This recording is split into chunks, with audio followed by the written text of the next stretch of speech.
Hello friends, नमस्कार, आदाब और सत श्री अकाल। मेरा नाम संजय है और इंडियन रिएक्शन में आपका स्वागत है। उम्मीद है दोस्तों आप सब लोग ठीक होंगे। तो आज का वीडियो अज़रबैजान और आर्मीनिया पे रिलेटेड है। आर्मीनिया और अज़रबैजान के बीच में जो लड़ाई छिड़ गई है तो उसके बहुत सारे कारण हैं, पर पूरा तो हम लोगों को भी पता नहीं है। तो जानने का बेटर तरीका खान सर है। तो खान सर का वीडियो है ये, और वीडियो का टाइटल है अज़रबैजान आर्मेनिया डिस्प्यूट। और जो वहाँ पे इतना कलेश हो गया है तो उसका मेन रीज़न क्या है वो जान लेंगे। और वीडियो का लिंक मैं आपको डिस्क्रिप्शन बॉक्स में दे दूंगा खान सर के वीडियो का।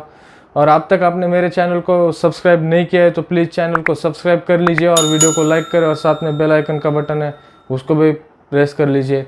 तो पहले वीडियो देखेंगे और वीडियो के बारे में बातें बाद में कर लेंगे। तो लेट्स स्टार्ट। जय हिंद। देखिए, अभी कुछ महीने पहले इजराइल को लेकर जो मिडिल ईस्ट का एरिया था, ये मिडिल ईस्ट में काफ़ी अशांति चल रही थी। अभी क्या है कि सेंट्रल एशिया में थोड़ा सा अशांति आ गया है। सेंट्रल एशिया में जो अशांति आई है वो आर्मेनिया और अज़रबैजान को लेकर है। ये दोनों युद्ध के कगार पर है, लेकिन इसकी जो शुरुआत हुई थी ये बहुत साल पहले हुई थी। थोड़ा उस पर नज़र डालते हैं। जब सेकेंड वर्ल्ड वार हुआ था 1945 में, इसकी जब समाप्ति हो गई थी तो एक शीत युद्ध चल रहा था। शीत युद्ध कोल्ड वार में दो देश लड़ रहे थे। बेसिकली एक ओर से अमेरिका था, दूसरी ओर से यूएसएसआर था।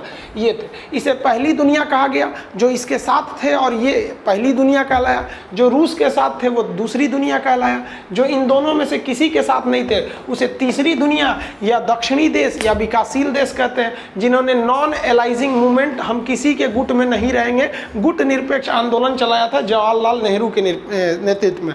एक्चुअली क्या था, कोल्ड वार के वक्त में जो पहली दुनिया वाले देश थे यानी जो अमेरिका के साथ थे, और जो दूसरी दुनिया वाले देश थे यानी जो रूस के साथ थे, ये आपस में लड़ते रहते थे।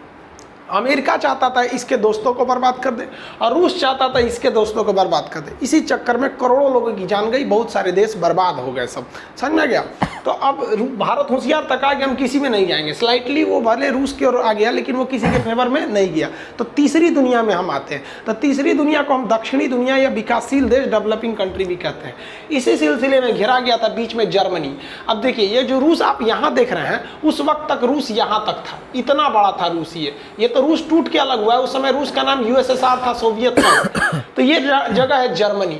इस जर्मनी के बीच में दीवार चला दी गई, बर्लिन की दीवार। आधी जर्मनी अमेरिका के फेवर में हो गई, आधी जर्मनी रूस के फेवर में। सोचिए, अगर किसी देश के बीचों बीच में अगर आप एक दीवार चला दे, इतनी लंबी दीवार, और इस दीवार के एक साइड के लोग दूसरे विचारधारा के, एक दूसरे विचारधारा के, एक और का देश दूसरी मानसिकता को रख रहा है और एक दूसरी मानसिकता को। ये दीवार 1961 में बनाना चालू की गई थी, लेकिन इस दीवार का अंत हो गया 1989 में। बहुत से लोग जो थे आपस में एक हो गए। अब जरा सोचिए, जर्मनी को अगर आप कहते हैं कि कब स्वतंत्र हुआ, तो 100% जर्मनी जो था, और जर्मनी वो ऑटोनोमन हुआ 1989 में। बहुत लोग का आप जो वीडियो देख रहे हैं जन्म तिथि होगा इतना। यहाँ आज़ाद हुआ 100%। वही जर्मनी जो हिटलर का था, हिटलर के मरने के बाद अमेरिका और ये ब्रिटेन, रूस वाले बांट लिए थे उसको। तो जर्मनी की जो बर्लिन की दीवार तोड़ी गई थी वो 1989 को तोड़ दी गई थी। इस दीवार को तोड़ने की सिलसिला बहुत पहले से चलने आ गया था, क्योंकि जर्मनी के लोगों को लग गया कि हम अमेरिका और रूस के चक्कर में हम पिसा जाएंगे। इससे अच्छा ये लोग दीवार में थोड़ा थोड़ा भोंका कर देते थे। भोंका समझते हैं आप लोग ना, large size of hole is known as भोंका इन आवर बिहारी लैंग्वेज। तो ये बिहारी भाषा में छेद को क्या कहा जाता है, भोंका कहा जाता है। तो उसमें ये लोग हाथ उत मिलाते रहते थे। धीरे धीरे ये लोग फोड़ फाड़ करना चालू हो गए लोग, और एक समय ऐसा अचानक 1989 में बर्लिन की दीवार पर लोगों ने चढ़कर इस दीवार को तोड़ दिया और जर्मनी को पूरी तरह से कह दिया कि हमारा कोई पूर्वी जर्मनी और पश्चिमी जर्मनी नहीं रहेगा। अब हमारा क्या रहेगा, स्वतंत्र जर्मनी रहेगा। बर्लिन की दीवार तोड़ दी गई। बर्लिन की दीवार तोड़ने के पीछे मेन रीजन है, इसकी चर्चा कभी और करेंगे। अभी जो मेन हमारा मुद्दा है वो आर्मेनिया विवाद है। तो इस दीवार को तोड़ने के बाद रूस का दबदबा हट गया, थोड़ा कम हो गया। रूस का पुराना नाम यूएसएसआर था, union of Soviet socialist Republican. सोचिए, इसकी पहुंच जर्मनी तक थी। ये रहा आपका जर्मनी, और ये यहाँ तक था, और ये अफगानिस्तान के ऊपर तक था, यहाँ कजाकिस्तान, किर्गिस्तान, पूरे भारत तक था आपका यूएसएसआर। अब जैसे जर्मनी के लोग स्वतंत्र हुए, यूएसएसआर में भी टूटना प्रारंभ हो गया। यूएसएसआर के कई देशों ने कहा कि हम अलग रहेंगे, हम अलग रहेंगे, कई देश इससे बिखरने लगे सब। और आप विश्वास कीजिएगा, रूस यूएसएसआर से 15 देश टूट गए सब। इस 15 देश में सबसे बड़ा जो देश था वो था रूस।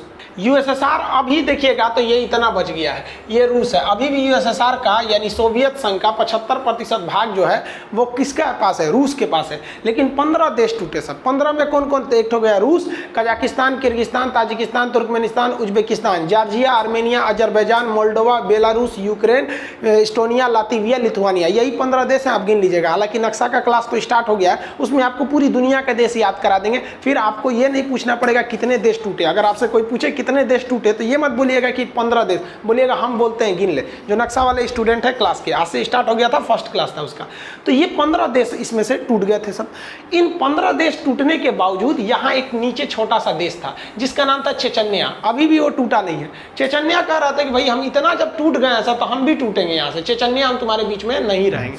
तो चेचन्या भी टूटना चाहता था। चेचन्या बार बार रूस की राजधानी मॉस्को पे हमला कर देता था। अब बहुत से लोगों को लगता है एशिया का सबसे बड़ा देश रूस है। नहीं भैया, एशिया का सबसे बड़ा देश चाइना है। एक्चुअली देश की गणना, देश की गिनती उसकी राजधानी के हिसाब से होती है। जैसे भारत को दिल्ली के नाम से जाना जाता है, जैसे चीन क्या कहता है, दिल्ली अपने कदम पीछे खींच ले। मतलब देश की पहचान उसकी राजधानी से होती है।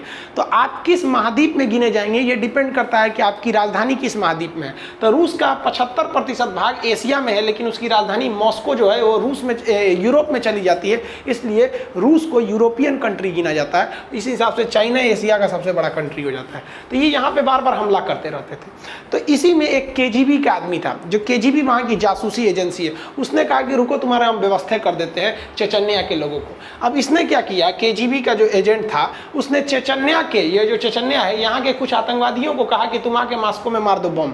उन लोगों ने मॉस्को में आके बम मार दिया, यहाँ पर एक बिल्डिंग उड़ा दिया। अब ये जो था आदमी जासूस जो था, ये इसका फुल प्लान था।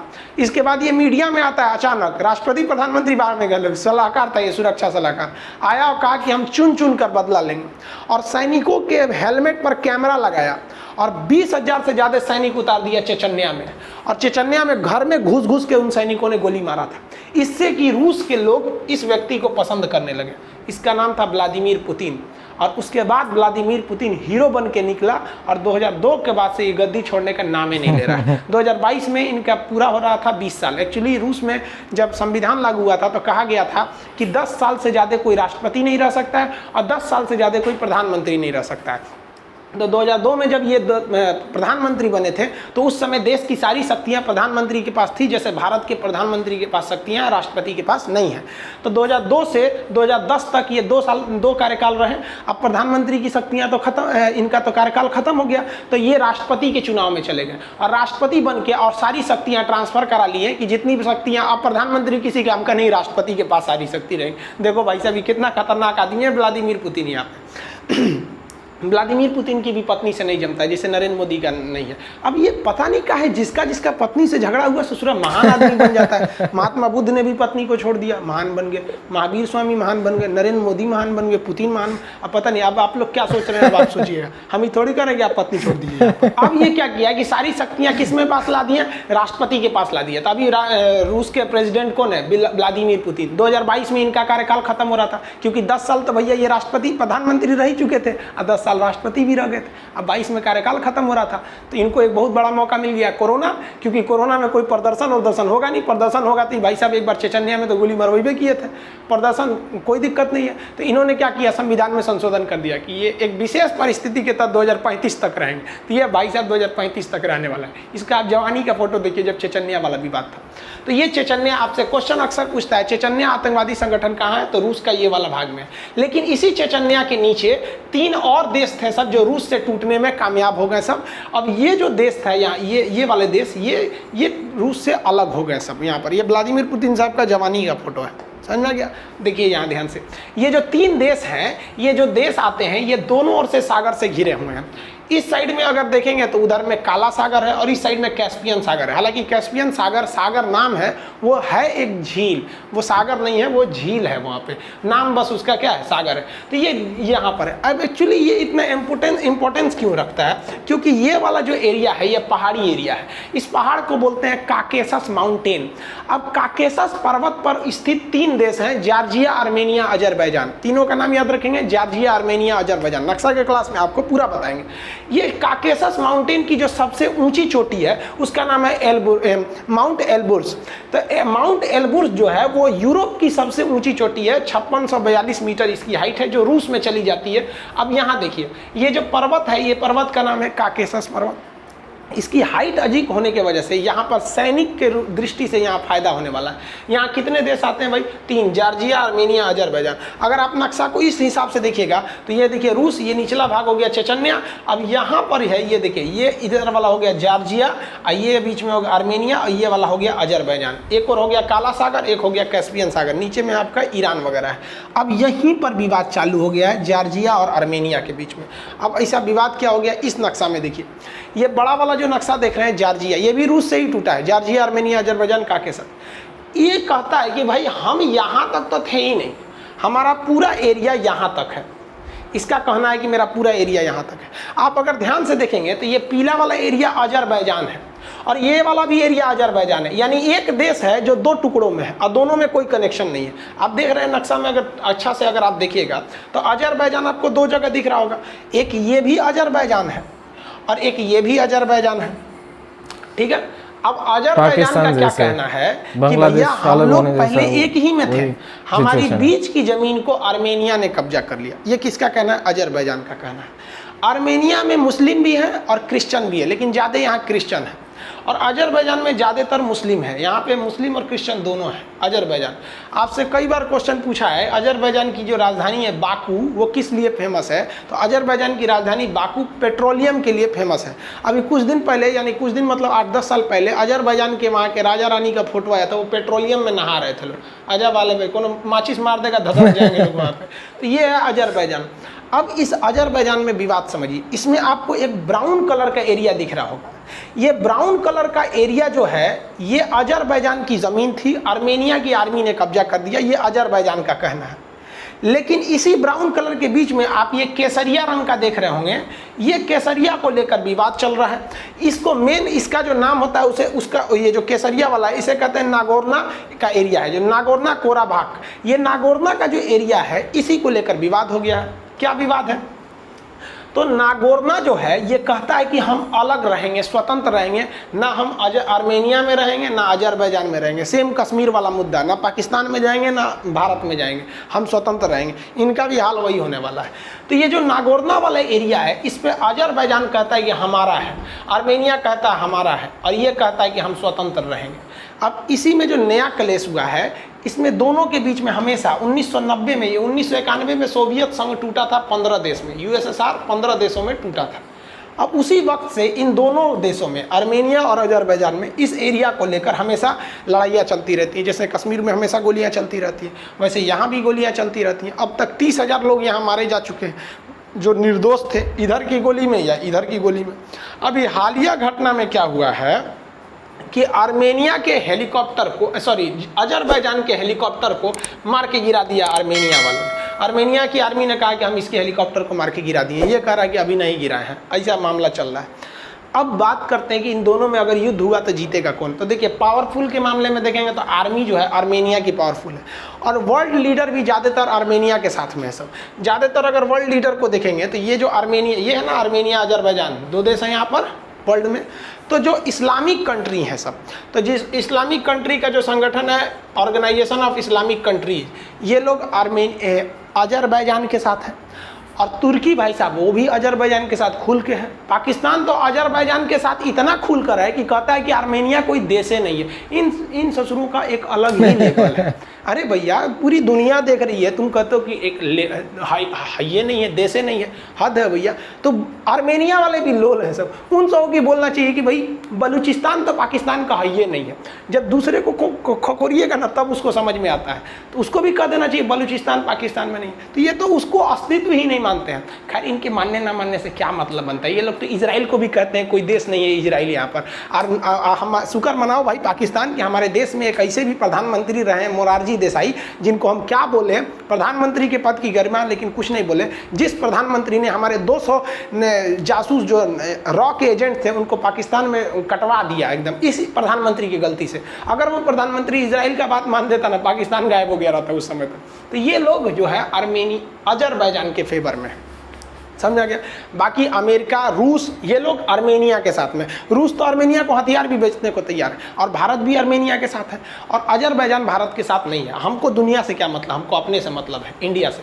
तो देखिए भैया, इंडिया जो है वो आर्मेनिया के साथ रहेगा। किसके साथ? आर्मेनिया के साथ। इससे फायदा भी है, रूस भी आर्मेनिया के साथ है, अमेरिका भी आर्मेनिया के साथ है, यूरोपीय देश भी आर्मेनिया के साथ है, और पाकिस्तान तुर्की हम लोग के साथ नहीं है। सबसे क्या मतलब है? अजरबैजान के साथ हम लोग का कोई खास रिलेशन नहीं है। आर्मेनिया को हम लोग हथियार बेचते हैं, कई टेक्नोलॉजी बेचते हैं। तो अभी क्या है कि ये लोग जो IOC वगैरह हैं पाकिस्तान, ये लोग अपना बयान दे दिए हैं। भारत सरकार अभी कुछ ऐसा कोई काम नहीं करी है। अभी उसने कहा है कि भाई स्थिति को नॉर्मल लेके चले, दुनिया जैसा होगा वो हिसाब से देखेगी। वैसे भी हम लोग के लिए तो फ़ायदा किसका है? आर्मेनिया की ओर से हम लोग का फ़ायदा है। इंटरनेशनल रिलेशन में कोई हमारा परमानेंट दोस्त नहीं होता है और कोई हमारा दुश्मन नहीं होता है। इंटरनेशनल रिलेशन में हमारा मतलब होता है कि हमें फ़ायदा कब हो रहा है। याद कीजिए 1971 यही अमेरिका था जो भारत पर परमाणु बम मारने के लिए आया था, और याद कीजिए यही 2020 है जब डोनाल्ड ट्रंप आके हाउडी मोदी और नरेंद्र मोदी, यही अमेरिका है ना जो नरेंद्र मोदी को वीज़ा नहीं देता था कि आप हमारे देश में नहीं आ सकते हैं, आपको हम क्रिमिनल समझते हैं, और यही अमेरिका है जो बोला कि बर्गर खिला रहा है, खाइए हाउडी मोदी, हाउडी मोदी। तो इंटरनेशनल रिलेशन में कब क्या होगा किसी को नहीं जानते। रूस जो है चाइना पे बम मारने जा रहा था, चाइना के सारे नेता भाग गए थे सब। आज देखिए दोनों में कितनी अच्छी दोस्ती है। तो अभी के सिनेरियो में इंटरनेशनल रिलेशन में बड़ा सब कॉन्फ्लिक्ट चल रहा है। इधर नेपाल चल रहा है, इधर ये चल रहा है, इधर इजराइल चल रहा है। खैर इस पे जो अपडेट आएंगे उसको हम आगे बता देंगे आपको। और दूसरी सूचना, मैप का क्लास स्टार्ट हो गए हैं, और जो टॉनिक बैच था दरोगा बैच वालों के लिए उसका भी एडमिशन स्टार्ट हो गया है, उसका भी क्लास कल से होगा। बाकी इन्फॉर्मेशन आप ऐप पर जाके ले सकते हैं। मिलेंगे नेक्स्ट क्लास में। जय हिंद। तो फ्रेंड्स ये था वीडियो।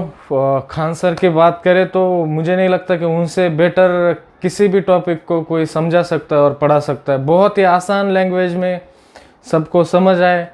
कोई पढ़ा लिखा इंसान हो या ना हो, उसको भी ये सब कुछ समझ में आएगा। बात करते हैं आर्मेनिया और अज़रबैजान के बारे में। देखिए वहाँ पे ऐसा हुआ है कि मतलब एक आदमी होता है, उसका झगड़ा किसी और आदमी से होता है, और 4-5 लोग बाजू में जमा होते हैं, और झगड़ा ख़त्म भी हो सकता है। पर जो बाजू के लोग होते हैं, कोई पेट्रोल डालता है, कोई इधर से माचिस की तीली डालता है। ये वहाँ पे हो चुका है। अगर किसी सब लोग इस झगड़े को ख़त्म करने की कोशिश करते हैं या फिर बातचीत के टेबल पे लाने की कोशिश करते, तो हो सकता है कि हो भी जाता, पर नहीं।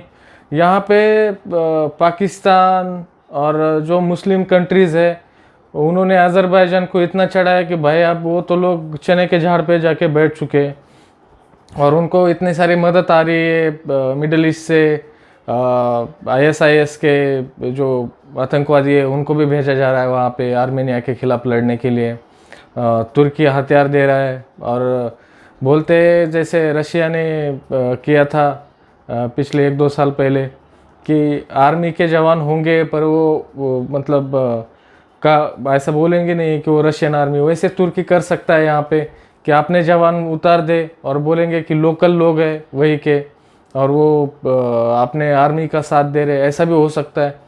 और इधर पाकिस्तान बैठा ही है भेजने के लिए, वो तो तैयार है। उनको कोई बोल दे कि भाई आ जाओ, अभी तक तो उन्होंने नहीं बोला है अज़रबैजान वालों ने।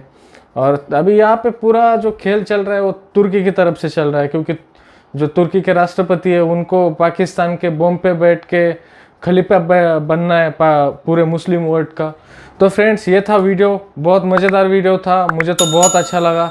आपको कैसा लगा कमेंट बॉक्स में ज़रूर बताइए। मिलते हैं अगले वीडियो में, तब तक अपना ख्याल रखिए और जाते जाते चैनल को सब्सक्राइब ज़रूर करिए। जय हिंद।